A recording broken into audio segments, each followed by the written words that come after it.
Exeter Growth Podcast. In each episode, we'll be speaking to leaders in business and digital across a range of sectors, from retail to media, education to innovation, and many more. So sit back and enjoy.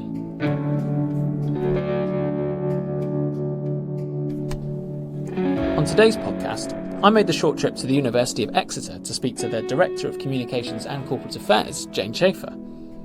Now, the university is widely regarded as one of the best in the country, and part of their recent success has to be down to the calibre of students they have recruited. So I wanted to find out about how they've been successful to date, but I was also interested in the challenges they now face in recruiting students, both UK and internationally, and how digital plays its part in overcoming these geographical boundaries. Jane, thank you for joining me. Good morning. Good morning. So I'm really interested today to look at the role of digital it has played in the University of Exeter's recruitment of new students. And particularly, so the University of Exeter in the last few years has established itself as a world-renowned university. It's been in the global top 100. So Russell Group Universities regularly features in the top 10 of the UK universities. To date, how does the university attract prospective students? So to answer your question properly, I probably need to talk about different types of students, because here at the university we've got about 24,000 students on 4 campuses. The majority of those are undergraduate students, but we also have a significant proportion of postgraduate students. Those students come from within the UK, from within Europe, and obviously from countries all around the globe. So depending on what kind of student to which campus, it does change. But fundamentally, it's about 2 things. It's about the university being on a list for students that fits for them. So the right kind of courses, the right entry requirements in the right type of place. And so we tend to get on a kind of a rational shortlist. And students normally use websites for that. They use open days, they use their schools, their advisors, friends and family to get an idea of, what's a good university for me and should it be on their list. So that's quite a rational thing. Mm-hmm. And then people come to the campus, and often what you find is that is a emotional reaction. Yeah. Can I see myself here? Do I feel comfortable? Do I like the look of the accommodation? Have I had a good interaction with the academics? So obviously a lot of that in the past has been very analogue. Mm-hmm. So it's been through things like a printed prospectus, it's been through visits in market, it's been through visits here to campus. So that's the kind of traditional way that students have been recruited.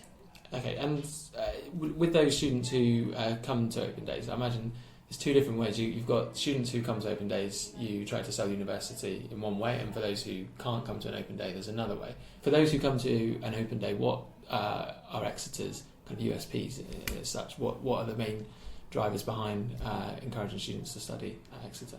Yeah, so what we talk about with our students is really research-informed learning. So we're, as you said, a Russell Group University, we're a research-intensive university, but in the Russell Group, we're one of the best at teaching and learning and have very high student satisfaction scores with their course and what they're learning on their course. So what we're talking to them about is not just what's on their course, but how their course will be taught and who it's taught by, and it's by the leaders in their field.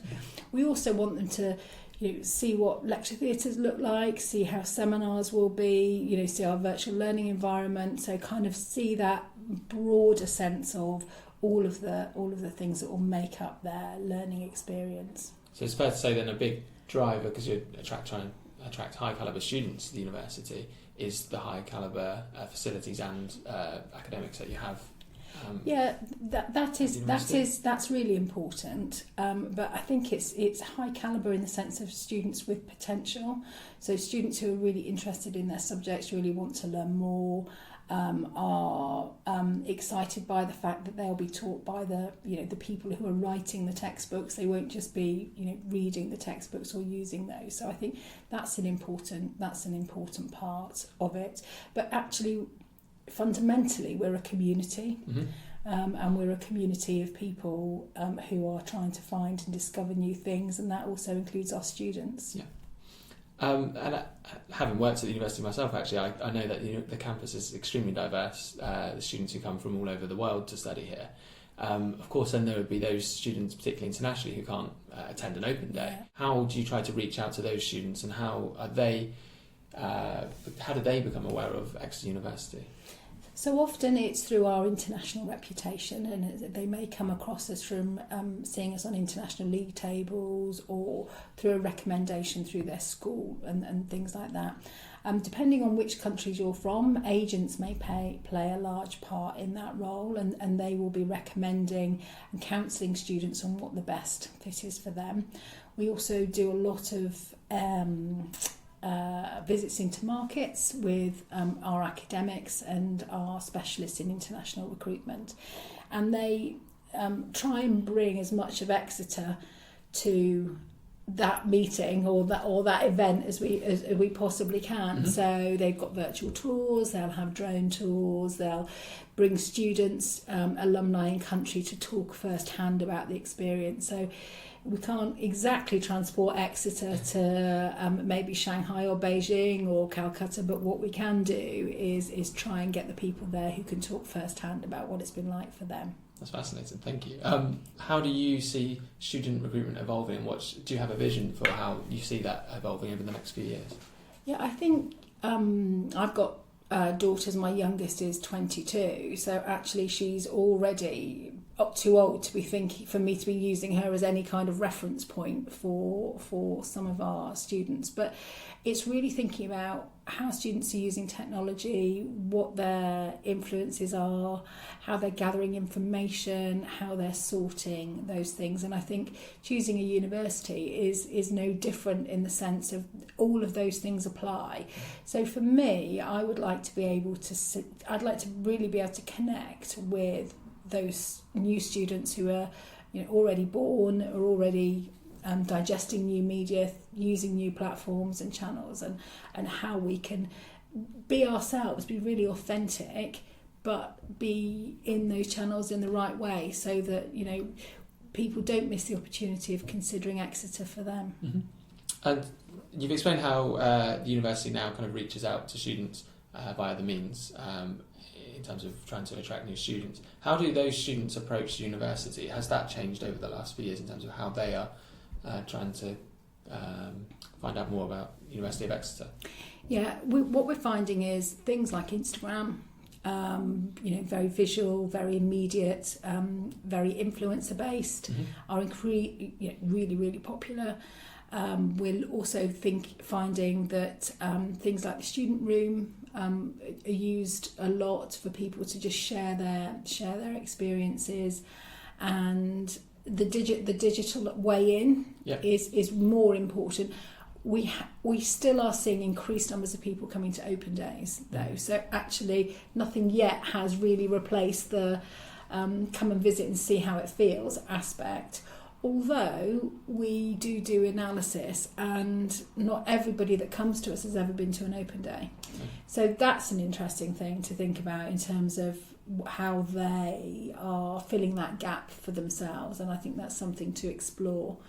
And yeah, I think just making sure that we're in a continual conversation with students as well. I mean, it's not just enough now to send out an offer. Mm-hmm. Students are expecting more. They're expecting more conversation. Is that because of the different means that they can find out about other universities as well? It's almost like just reminding them of what the option that they have available to them in Exeter. Yeah, and it's also they're used to getting information in bite-sized pieces. They're used to getting it in a drip feed way. So if we don't do that, then they kind of have a gap in terms of information about the university. But we try and tell them what's new on their course. If one of the academics in the course they've applied for has discovered something amazing, we try and just keep that conversation going. And also prompt them as well at different parts of the journey to say you should be thinking about accommodation now, or have you applied for your visa, so trying to kind of nudge them along the journey as well at the same time. And there's some interesting challenges that you've outlined there, and over the last 12 months or so, Good Growth have come in to try and help you address those challenges. What kind of work have they been doing, and what kind of focus have they tried to apply to your work? Yeah, so what we understood maybe about 2 years ago was that the importance of the student journey in terms of application and the important role that the website plays in that. Now, we've always known it, but actually really seeing what we could do to optimise that process. So talking to Good Growth, we said, well, how can you look at our customer journey, or journeys effectively, and measure how we're doing, and seeing where the good bits are, where the not so good bits are. And quite frankly, there were probably more not so good bits than there were good bits. So what we found was that we were losing inquiries, that people weren't being able to find the information as easily as they could. Calls to action were not maybe in the best place. So what we decided to do was actually, instead of fixing some of those bits in isolation, that we would look at a web optimization project, and we would use your Good Growth experience to and from in other markets, so what they've done with other e-commerce sites, to really kind of bring the best in class to our website.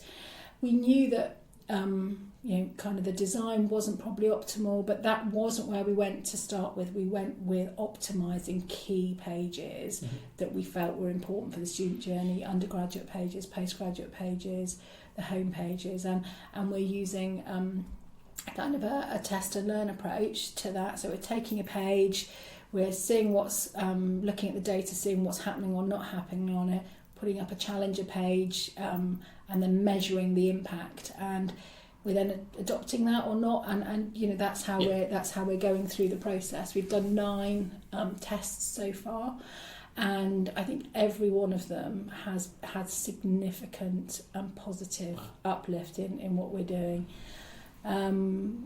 So that has happened alongside also us introducing a new CRM platform as well. Okay.